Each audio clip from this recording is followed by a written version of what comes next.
Mas, gimana Mas hasil kesimpulan pertemuan dengan Wali Kota Surabaya? Jadi tuntutan kita yang pertama yang dibawa ke Wali Kota Surabaya untuk bagaimana pencekatan di Suramadu dan di Bangkalan itu, di pintu masuk dan pintu keluar Suramadu itu harus dibubarkan. Harus. Karena apa? Itu yang menimbulkan kerumunan yang besar dan tidak mematuhi protokol kesehatan, sehingga ini jelas-jelas kesalahan pemerintah daerah, baik Wali Kota Surabaya dan juga Bangkalan. Karena ini sebenarnya kebijakan ini pasti dibuat oleh keduanya, kedua daerah, karena tetap ada yang memakai adalah kolektifologi yang pemerintah, kan begitu, hanya kesatuan. Jadi kami meminta untuk bagaimana swab yang ada di pintu masuk Suramadu dan pintu keluar Suramadu ini harus dibubarkan dan dihentikan. Nah, sedangkan pendapat dari Bapak Eri tadi akan berusaha, tapi yang jelas arah Surabaya jelas tidak akan swab kembali. Ya. Itu sudah ada rekamannya Pak Eri Ya.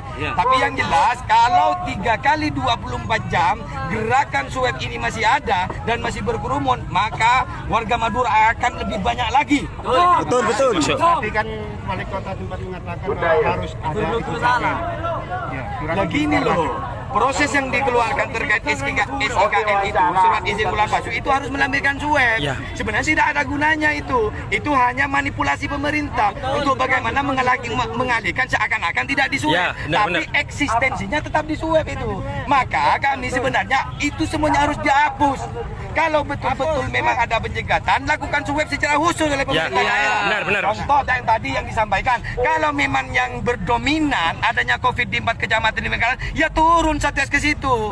Tenaga begitu sehingga tidak mengefek dan berakibat kepada warga Madura yang ada di lain kota. Tadi Wali Kota Begitu. Tadi Wali Kota kan sempat meminta warga Madura juga harus berdialog dengan Bupati tentang hal ini. Nah, makanya kami tadi ini satu gerakan kita pertama untuk ke Wali Kota Surabaya. Kita sudah jelas. Yang pastinya kalau ini tidak ada gerakan yang di Bangkalan, kita akan temui juga Bupati Bangkalan. Masuk. Karena begini, Mas. Kenapa kok ini atas nama warga Madura? Sebenarnya munculnya problem ini dari Bangkalan. Iya, benar. Sehingga kabupaten lain Sampang, Pamekasan juga kena. Ya. Harus semuanya diswab juga kayak gitu. Nah, kan yang parah, yang ada COVID yang sangat ganas ini memang di 4 ini turunkan Satgas. Kalau Bangkalan belum menemukan tenaga medis yang cukup, ya minta bantuan ke Surabaya untuk turun dan langsung cek. Maka dan Ramil, Pak Kapolres turun juga, intinya begitu di situ. Ya, siap. Nah, nantinya apa ada rencana juga akan turun? Kalau ini tuntutan kami ini tidak dikabulkan, maka kami warga Madura akan melakukan langsung kepada Wali Kota Jawa dan evaluasi kepada Gubernur Jawa Timur. Siap. Nama Lengkapnya siapa? Ini 3 kali 24 jam. Apalagi tidak ada perubahan di situ, tetap ada pencegatan dan masih diswab lagi, maka kami akan melakukan gerakan massa yang lebih banyak, khususnya warga Madura. Identitas sampai teman. Saya sebenarnya mewakili, nama saya Mustiqul Khair. Terima kasih. Ya, siap.